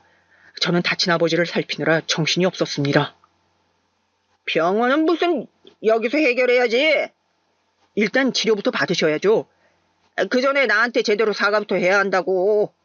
아까 보니까 어르신이 죄송하다 하시더만 무릎을 안 꿇었잖아. 그 말에 저도 울컥 분노가 치밀어 올라 그 남자를 바라봤지만 아버지를 부축하느라 앉아있던 제 앞에 서 있는 순경이 시야를 가려 제대로 보이지 않았습니다. 사람들이 웅성웅성하는 소리가 들렸어요. 저 양반 도라이 아냐? 분노 조절 장애 뭐 그런 건가 같은 말들이요. 이 아저씨 진짜 막갑하시네. 뭐? 경찰이면 다야, 어? 그 남자는 경찰임을 알면서도 달려들 기세로 말했어요. 그러자 순경이 정색을 하고 말했습니다. 자꾸 이러시면 공무집행 방해죄예요. 그 말에 조용해진 그 남자의 얼굴도 제대로 보지 않고 얼른 아버지를 부축했습니다. 그리고 그 남자를 향해 한마디를 하려는 순간 그 남자가 돌아서서 들어가더라고요. 지구대 가서 사건 경위서 작성하셔야 한다니까요. 그 말은 듣지도 않고 집 안으로 들어가는 남자의 뒷모습을 보던 순경이 고개를 저으며 말하더군요. 에이, 여길 또 와야 되네. 보통 진상이 아니네 진짜. 들어가는 남자의 뒷모습이 어딘가 낯익다 생각했지만 그 부분은 금방 잊었습니다. 그리고 순경에게 말했어요. 내가 해결할게.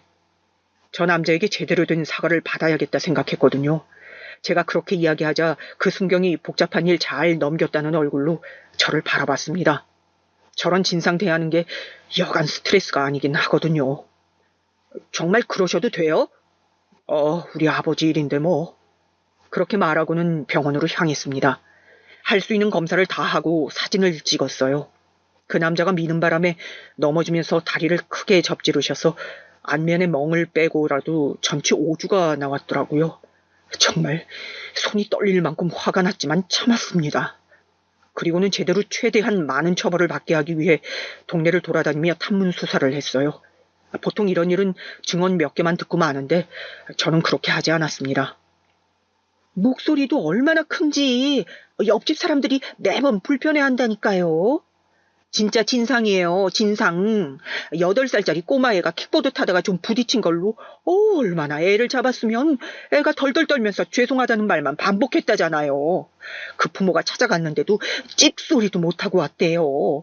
등치도 얼마나 큰지. 그날도 경비 아저씨는 신사적으로 말씀하셨는데 그 남자는 대뜸 소리부터 지르더라고요. 그리고 막 어깨 밀면서 반말 찍찍하고 말이죠. 경비 아저씨가 사람이 진짜 좋은데 그분이 말이 너무 심한 거 아니냐 사과하라 할 정도였으니까. 그렇게 모은 증언과 증거를 모두 긁어 모아 형사 고소를 했어요. 그리고 얼마 뒤 그 관할 지구대 순경에게서 전화가 왔습니다. 아마 제가 고소했다는 소식을 들었을 거라 생각했어요. 아니나 다를까 고소했다는 이야기가 들어간 모양이더라고요.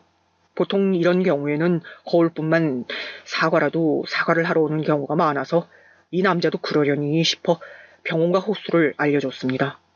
그리고 잠시 뒤에 저희 아버지 병실로 찾아온 사람의 얼굴을 확인하고는 한동안 굳어 있을 수밖에 없었어요.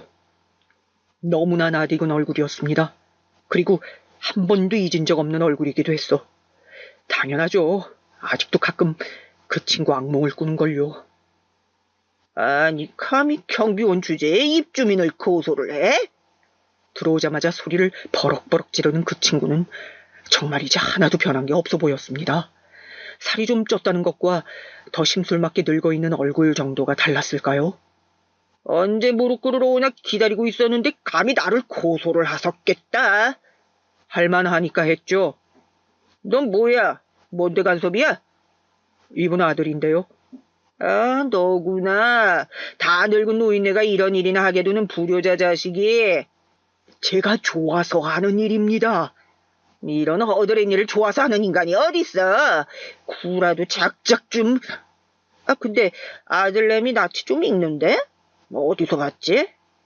그러면서 저를 빤히 쳐다보더라고요. 순간 그 시절로 돌아간 것 같은 기분이 느껴져 심장이 세게 뛰었습니다. 한동안 빤히 저를 바라보던 친구가 생각이 났는지 저에게 삿대질을 하며 소리쳤어요. 아! 그 찌질이!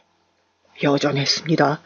그 힘으로 다 해결하려는 것도 험상궂은 얼굴과 예의와 배려라고는 찾아볼 수 없는 말투까지요. 네가 여기 왜 있냐? 그때보다 키가 좀 컸다. 뭐 맞고 살기 싫어서 운동 좀 했냐? 그렇게 비꼬던 친구가 지금 상황이 어떤 상황인지 깨달은 듯한 얼굴로 손뼉을 쳤어요. 네가 이 경비 아들이라고? 오호라, 잘 됐네. 고소 취하해. 뭐? 내가 누군지 너 잘 알잖아. 당장 취하해. 더 험한 꼴 보기 싫으면 나 화나면 어떻게 되는지 네가 제일 잘 알 거 아니야.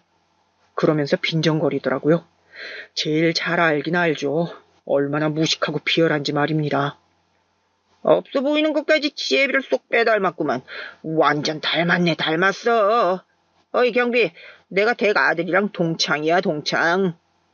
자기 아버지 뻘 되는 사람에게 반말을 찍찍하는 것부터 쟤는 여전히 그 중딩 때 그대로 하나도 잘하지 않았구나 싶었어요. 그 친구가 저희 아버지를 때렸다는 사실을 생각하니 저도 분노가 차올랐습니다. 그렇게 숨을 고르고 있는데 제 앞에 와서 또 시비를 걸기 시작했어요. 저 나이 많고 배운 거 없는 할배가 고소를 직접 하진 않았을 거고. 네가 시켰지? 내가 했어. 내가 했어? 뭐 문제 있냐? 폭행을 한 사람을 고소한 건데? 그러자 어쭈하는 얼굴로 저를 바라보던 그 친구가 손가락으로 제 어깨를 툭툭 밀더군요. 그러면서 말하더라고요. 이제 키도 좀 컸다 이거지? 그래도 내 눈엔 넌 여전히 그때 내 앞에서 벌벌 떨던 그 찌질한 새끼야. 어디서 말대답이야? 좋은 말할 때 고소 취하해라. 그럴 생각 없고 합의해줄 마음도 방금 싹 사라졌어. 뭐? 와서 미안하다고 무릎이라도 꿇고 싹싹 빌면 합의해줄까 생각도 했는데 넌 거 확인했으니 안 되겠다. 너는 어떻게 그대로 쓰레기로 컸냐? 이 개자식이 뭐라 그랬어? 너 지금 나치면 또 고소한다. 그래도 머리에 든 게 뇌이긴 한 것 같더라고요. 그 말에 생각이라는 걸 하더니 들었던 주먹을 내려놨습니다. 그리고는 잠시 화를 식히는 듯 심호흡을 하고서는 다시 비아냥거리기 시작했어요. 그 애비의 그 자식이라더니 너도 좀 모자라냐? 니네 애비도 좀 모자라더라. 한 말 못 알아먹고 앵무새처럼 차 빼라는 말만 반복하는 게. 그만해라. 뭘 그만해? 그러고 보니 너네 애비 장애인이었지. 한쪽 다리 못 쓰는 병신. 그때도 저렇게 이야기했었죠. 그리고 그때도 저는 참지 못하고 처음이자 마지막으로 저 친구에게 달려들었습니다. 딱 그때의 기분이 들었어요. 눈에 번쩍하고 불꽃이 있는 느낌이었습니다. 평생을 살면서 그 정도로 욱해본 건 그때가 처음이었어요. 지금 뭘 했어? 뭐? 내가 틀린 말 했냐? 왜 열받아? 그럼 네가 뭘 어쩔 건데? 야, 이 개새끼야. 뭐? 너 지금 뭐라고 했냐? 이게 아주 겁대가리를 상실했지? 어? 제가 제 화를 주체하지 못하고 주먹을 들어올리려는 순간 아버지가 제 이름을 불렀고 그와 동시에 입원실 문이 열렸습니다. 그 순경이었어요. 박경감님, 혹시 그 피의자... 그 순경은 몸싸움을 하기 일보 직전으로 보이는 상황을 확인하고는 재빨리 저희 둘 사이에 섰어요. 그리고는 제 주먹을 잡아 내렸습니다. 이유야 어찌되었던 경찰이 폭력을 쓴 건 사회적으로 문제가 되는 사안이니까요. 그 친구 아니었으면 일이 어렵게 됐을지도 모르죠. 지금 생각하니 참 고맙네요. 저를 박경감이라고 부르는 것을 그 친구가 들었는지 갸웃하더니 저를 보면서 말했습니다. 박경감? 경감님, 아직 말씀 안 하셨어요? 순경이 징하다는 얼굴로 저를 보더군요. 일부러 말을 안 한 건 아니었어요. 타이밍을 놓친 거지. 경감이라니, 이 새끼 저 경비 아들 아니야? 닮았는데? 이분이 지금 제정신이 아니신가? 경감님도 맞고 저분이 경감님 아버지도 맞으세요. 뭐? 그럴 리가... 뭔 그럴 리가는 그럴 리가예요. 박경감님 아버지께 사죄드리러 온 줄 알았더니 병까지 와서 행패를 부려요. 지금 싹싹 빌어도 모자랄 판에. 멍한 얼굴로 저와 저의 아버지를 바라보는 그 친구에게 다가가 조용히 명함을 내밀었습니다. 얼떨떨한 얼굴로 서 있던 그 친구가 명함을 받더라고요. 처음부터 말했어야 했네. 내가 지금 동부서에서 일하고 있거든. 명함에 선명하게 찍혀있는 경감이라는 직책을 확인한 친구의 표정이 굳었어요. 경감? 네가 경감이라고? 어떻게 그 찌질이가? 뭐가 어떻게야? 경찰대 나오시고 동부서에서 진급도 제일 일찍 하신 엘리트신데? 제 명함을 받아들고 한동안 생각에 잠긴 듯 보였던 친구가 곤란한 듯한 얼굴로 인상을 썼습니다. 아무래도 큰일 났다 싶었겠죠. 뭔가 잠시 생각하는 듯 하더니 저에게 다가와 손을 내밀었습니다. 그리고는 허허 웃더라고요. 정말 기가 차죠. 야, 친구 좋다는 게 뭐냐. 실수 한번 한 거 가지고 너무 팍팍하게 굴지 말고 합의하자. 실수? 그래, 실수. 뭐 살다 보면 이런 일 저런 일 다 있는 거지 뭐. 우리 아버지 저기 누워 계신 거 안 보여? 너는 지금 멀쩡히 걸어서 들어왔잖아. 제 말에 화를 참는 듯 이를 한번 악문 친구가 뭔가 대단한 결심이라도 한 듯 말하더군요. 미안하다. 정말 하기 싫은 얼굴이었어요. 왜 나한테 사과해? 맞은 건 우리 아버지인데. 그렇게 말하니 눈을 꼭 감고는 다시 한번 화를 삭히는 듯 보였습니다. 그리고 뒷단에는 대단한 결심을 한 듯 어리벙벙하게 이 모든 상황을 보고 있는 저희 아버지에게 까딱 고개를 숙였다가 다시 들더라고요. 아니, 죄송합니다. 차는 오늘 중으로 뺄게요. 그러고는 저를 보고 다시 말했습니다.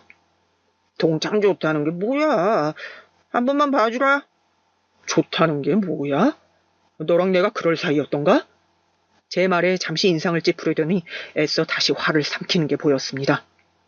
그게 언제적이야? 이제는 그런 과거쯤은 다 잊을 때도 됐지. 이 사내 자식이 쪼잔하게. 억지로 웃으며 그렇게 말하는 그 친구의 얼굴을 한 대 치고 싶었습니다. 누구 마음대로 과거야? 그리고 네가 한 짓이 그냥 시간이 지난다고 잊을 수가 있는 일이야? 친구 하나 괴롭혀서 강제 전학 가는 일이 그렇게 가벼운 일이었나? 제 말에 순경이 놀란 듯 저희 둘을 번갈아 보더라고요. 그 친구는 제가 자신의 말이 전혀 통할 것 같지 않자 인상을 확 찌푸리며 태도를 바꿨습니다. 그래서 안 봐주겠다 이거지. 이게 봐주고 말고 한 일이야? 명백한 가해자가 있고 피해자가 있는데? 내가 이렇게까지 했는데? 네가 뭘 했는데? 와서 아들이 경감인 거 확인하고 억지로 사과 한마디 한 거 말하는 거냐? 사과 한마디로 해결이 안 될 거라 생각한 건지 아니면 본인 성격을 못 죽인 건지 그 친구는 다시 안하무인으로 나오기 시작했어요. 증거 있어? 에? 경찰이 자기 지위 이용해서 이렇게 세금 따박따박 내는 대한민국 국민을 억울하게 해도 돼? 공권력 남용이야 이거. 그 말에 순경이 어이없다는 듯 웃더라고요. 무슨 소리를 하시는 거예요? 현장 조사하는데 증인들이 한무더기가 나왔는데 억울하다니. 그 증인들 다 매수했는지 내가 어떻게 알아? 이렇게 막무가내시면 진짜 큰일 나요, 피의자분. 누가 피의자야, 누가? 다시 소리를 지르는 그 친구의 모습을 보며 순경도 저도 할 말을 잃었습니다. 역시 정말 나이가 들어도 여전하더라고요. 그 친구는 한참을 그렇게 씩씩거리며 악을 지르고서야 돌아갔습니다. 그 친구가 가고 나니 귀가 다 먹먹하더라고요. 소리가 얼마나 컸던지. 아버지와 어머니 그 친구가 과거에 저를 괴롭혔던 친구였다는 사실을 알게 된 게 마음이 쓰였어요. 그 친구가 예전에 그 친구였는지는 몰랐구나. 신경 쓰실 필요 없어요. 아버지는 그 친구가 그 친구라는 사실에 놀라셨고 어머니는 분노하셨어요. 그리고는 사람 고쳐 쓰는 거 아니라고 어쩜 저렇게 변하는 게 없냐고 몇 시간을 욕을 하셨습니다. 경비원의 아들이 경감이라는 이야기는 아파트 단지 내에 금방 퍼졌어요. 그런 소문은 또 어찌나 빨리 퍼지는지 하나둘 아버지에게 병문안을 와서 저에게 증언을 하겠다고 하더라고요. 살면서 경찰이라는 직업 때문에 득을 본 적도 있고 또 반대로 손해를 본 적도 있었지만 그 순간만큼은 경찰이 되길 정말 다행이라고 생각했습니다. 사건의 정황은 이랬습니다. 아버지가 종이에 글씨를 써서 그 친구 차에 끼워뒀답니다. 앞유리예요. 어디 차에 대단히 손을 댄 것도 아니고 혹시 문제 생길까봐 테이프도 붙이지 않으셨대요. 그런데 그 친구가 자기 차에 놓인 아버지의 쪽지를 보고 네가 뭔데 내 차에 손을 댔냐 그 불같이 화를 냈대요. 그러면서 아버지 어깨를 막 찔렀다더군요. 중학교 때 제게 하던 짓을 그대로 한 겁니다. 야, 이 노인네야, 당신이 뭔데 내 차에 손을 대? 연락이 안 돼서 쪽지를 그냥 두고 온 건데 차에 손을 대지는 않았습니다. 하지만 기분 나쁘셨다면 죄송해요. 하도 연락이 되질 않아서. 연락이 안 되면 될 때까지 하던가 아니면 기다리든가 왜 감히 입주민 차에 손을 대냐고 경비 나부랭이가. 당신 여기 입주민들이 주는 돈으로 먹고 사는 거 아니야? 그러면 내가 당신 고용주인데? 말씀이 너무 지나치시네요. 지나쳐? 지나쳐?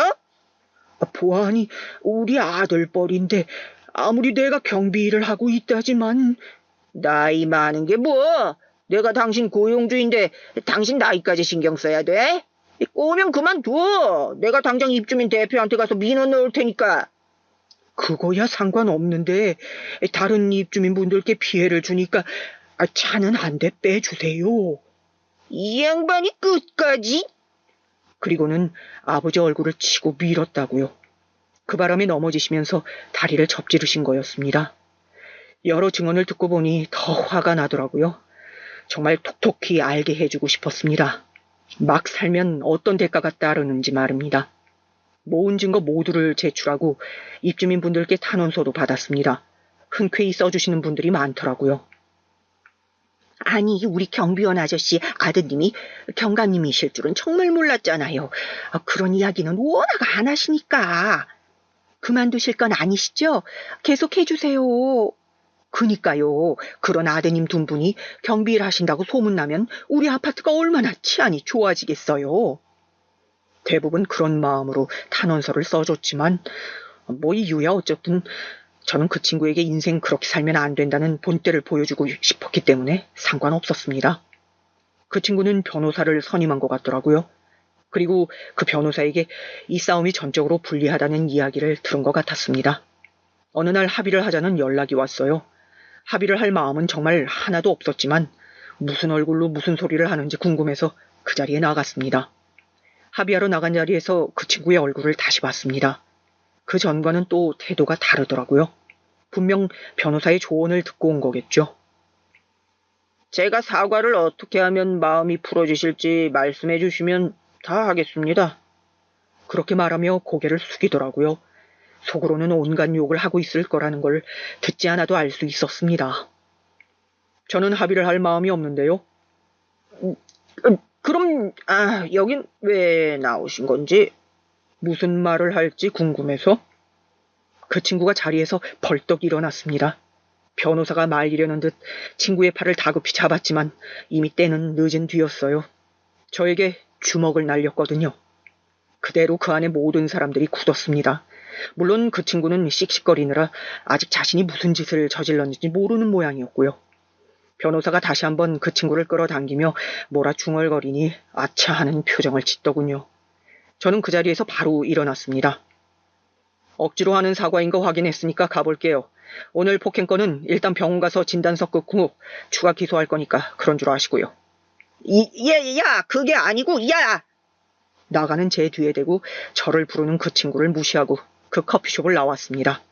아, 나오는 길에 CCTV 가지러 올 테니 보관 잘 해두시란 말도 커피숍에 하고 나왔고요. 그렇게 재판은 친구에게 상당히 불리하게 돌아갔어요. 합의하러 나간 자리에서도 주먹을 날린 게 가장 결정적이었습니다. 그 친구는 받을 수 있는 최대치의 보상금과 벌금을 내야만 했어요. 물론 제 지위가 판결에 도움이 되긴 했을 겁니다. 완전히 후련하진 않았지만요. 그리고 동네에도 안 좋은 소문이 다 난 것 같더라고요.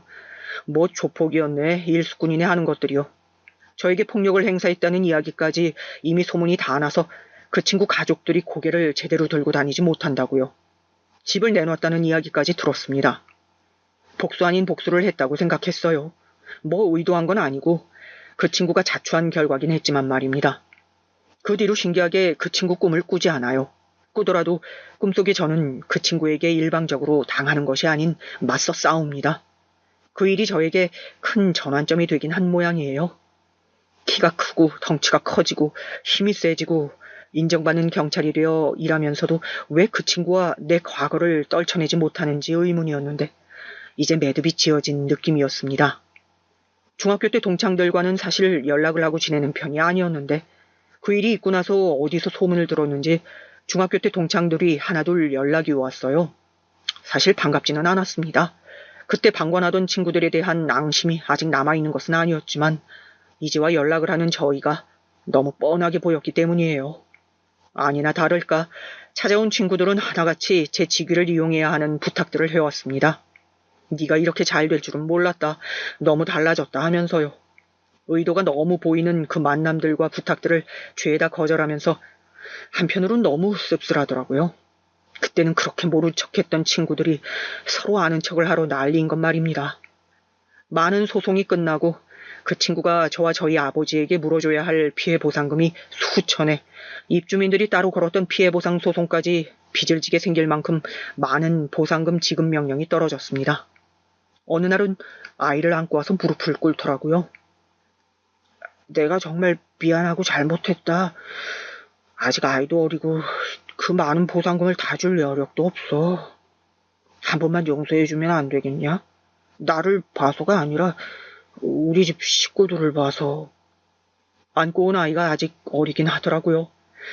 듣자 하니 늦게 결혼을 해 늦게 얻은 아들이라는 걸 지나가듯 들은 적이 있는 것 같았습니다. 그 아이를 보니 저도 흔들리긴 했어요. 특히 아버지가 많이요. 그 친구가 사람이 될지 안 될지는 모르겠지만 일단은 아이는 죄가 없으니 적정 수준에서 합의를 해주는 게 어떻겠니?